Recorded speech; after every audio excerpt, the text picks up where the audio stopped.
वळूया पुढील बातमीकडे। बातमी आहे धुळ्यातून। घरगुती गॅस सिलेंडर मिळवण्यावरून राडा झाला। एसआरपीएफ जवान आणि नागरिकांमध्ये बाचाबाची झाली। धुळे शहरातील एसआरपीएफ जवान हे या ठिकाणी होते। गॅस एजन्सी बाहेरची ही घटना आहे। गॅस एजन्सी बाहेर मोठा राडा झाला।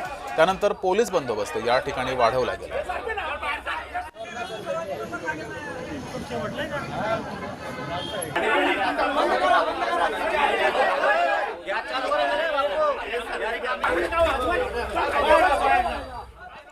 अधिक माहिती घेऊया। आपले प्रतिनिधी तुषार परदेशी आपल्या सोबत जोडलेले। तुषार, सिलेंडर मिळत नाही त्यामुळे आधीच नागरिक त्रस्त आहेत आणि त्यानंतर हा राडा झालेला आहे। या संदर्भात काही कारवाई करण्यात आली आहे?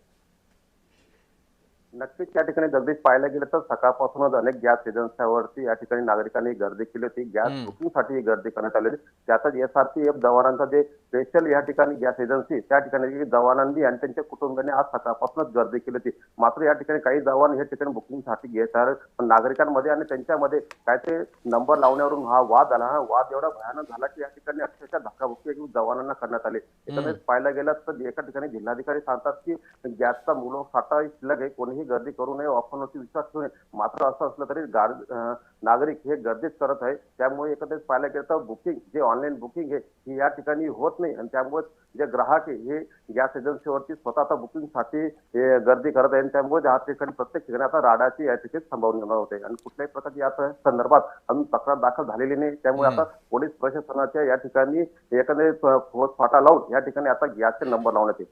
ठीक आहे तुषार, तुम्ही असेच जोडलेले रहा।